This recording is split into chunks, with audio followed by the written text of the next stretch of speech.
एक जंगल होतं आणि त्या जंगलात एका झाडावर एक कावळा राहत होता। तो इकडून तिकडून काहीतरी पोटाला आणायचा आणि खायचा आणि आपलं पोट भरायचा। आकाशात उंच उंच उडायचा, मनसोक्त फिरायचा। असाच तो कावळा एकदा आकाशातून उडत उडत उडत निघाला होता आणि काहीतरी आणून खाऊन आपलं पोट भरायचा, इकडे तिकडे फिरायचा आनंदानं। त्यात त्याला समाधान वाटायचं आणि तो म्हणायचा आपण खूप खुश आहोत, हे आपलं जीवन चांगलं चाललंय असं त्या कावळ्याला वाटायचं।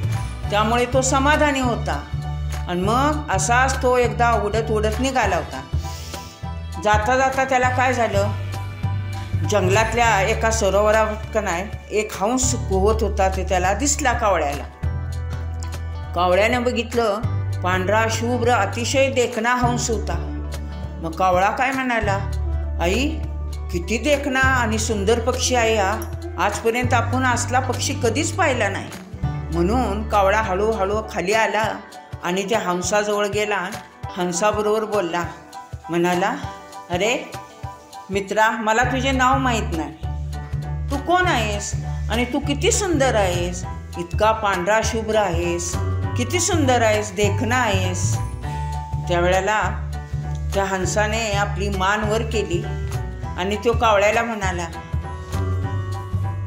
मी हंस आहे आणि कावळे दादा, याच्या अगोदर मी असंच म्हणत होतो, मी किती सुंदर आहे, मी किती देखणा आहे, पण नाही रे, माझ्यापेक्षा सुंदर आणि देखणा पोपट आहे, तो खूप छान आहे, त्यामुळे माझी सुंदरता काहीच नाही, पोपटच खरा सुंदर आहे असं हंसानं सांगितलं। मग कावळे दादा काय म्हणाले, चला आपण आता पोपटाला बघूया। म्हणून कावळा उडत उडत उडत जंगलातल्या एका झाडापाशी गेला। ते झाड होतं पेरूचं। त्या पेरूच्या झाडावर पोपट दादा पेरू खात बसले होते। मग कावळे दादा त्याच्याजवळ गेले आणि म्हणाले, पोपट दादा किती सुंदर आहे हो तुम्ही, किती देखणे असा, तुम्हाला 2 रंग आहेत, एक लाल लाल चोच, गळ्यात लाल गोप आणि पंखांचा पोपटी रंग, किती छान दिसता, किती सुंदर आहात तुम्ही। तेव्हा पोपट काय म्हणाला, पोपट म्हणाला, अहो कावळे दादा, मी पण असंच म्हणत होतो, पण ज्यावेळी मी मोराला बघितलं त्यावेळी मला वाटलं मी सुंदर नाही, मोरच खरा सुंदर आहे। माझ्याकडे 2च रंग आहेत, लाल आणि पोपटी, पण मोराकडे किती रंग आहेत, सगळे मोरपंखी आहे, पोपटी आहे, पाहिजे ते कलर मोराजवळ आहे, किती कलर आहेत मोराच्या पिसात, त्यामुळे मोरच अतिशय सुंदर देखणा पक्षी आहे असं म्हटल्यावर मग कावळे दादा म्हणाले, चला आता मोर दादा कुठे आहे त्यासने आपण बघूया।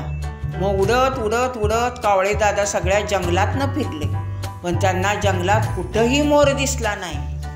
मग आता कुठं मोराला शोधायचं असं म्हणून कावळे दादा उडत उडत निघाले, तर खाली एक त्यांना गाव दिसलं आणि ते गावाच्या तिथं उतरले, तर तिथं एक बऱ्याच लोकांची गर्दी जमली होती आणि पिंजरे होते।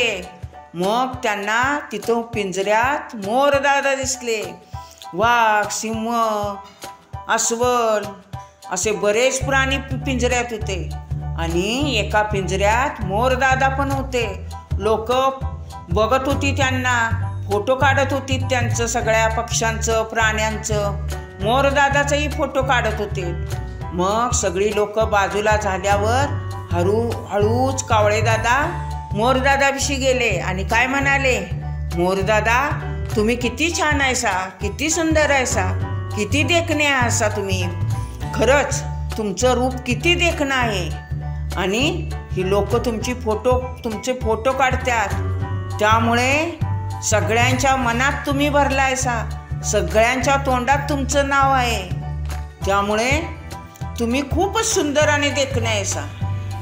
त्यावर मोरदादाने चेहरा दुःखी केला आणि आपली चोच खाली केली आणि ते बोलू लागले, नाही हो कावळे दादा, मी सुंदर नाही.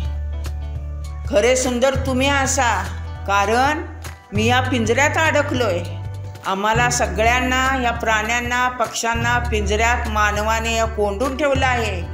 त्यामुळे माझी सुंदरता काहीच नाही, माझी सुंदरता उपयोगाची नाही. ना मला स्वातंत्र्य ना काही. आम्हाला जंगलात जाता येत नाही, पाऊस आल्यावर नाचता येत नाही, पिसारा फुलवता येत नाही, मनसोक्त फिरता येत नाही, मनसोक्त काही खाता येत नाही. त्यामुळे आम्ही पारतंत्र्यात आहोत, आम्हाला स्वातंत्र्य नाही. त्यामुळे मी दुःखी आहे. खरे सुखी तुम्ही ऐसा आणि सुंदरही तुम्ही ऐसा, कारण तुम्ही पाहिजे तिथं जाता, पाहिजे ते खाता, तुम्हाला उडता येतं, तुम्हाला पारतंत्र्य आहे, स्वातंत्र्य आहे. त्यामुळे खरं सुंदर तुम्ही ऐसा कावळे दादा, असे मोर दुःखी चेहऱ्याने बोलला आणि पिंजऱ्यात जाऊन बसला. मोराला खूप वाईट वाटलं. मग कावळे दादा म्हणाले, खरी सुंदरता रूपात नाही, आपल्या समाधानात, आपल्या स्वातंत्र्यात खरी सुंदरता आहे. आणि उडत उडत कावळे दादा निघून गेले आणि परत ते सुंदरतेविषयी काही बोलले नाही. ते मनाला म्हणाले, खरे सुंदर तर आपण आहोत. का तर आपण पाहिजे तिथे जातो, पाहिजे ते खातो, फिरतो, मौज मजा करतो. त्यामुळे आपणच खरे सुंदर आहोत. हा व्हिडिओ आवडला असेल तर आपल्या आजीच्या गोष्टी चॅनलला लाईक करा, शेअर करा आणि सबस्क्राईब करा.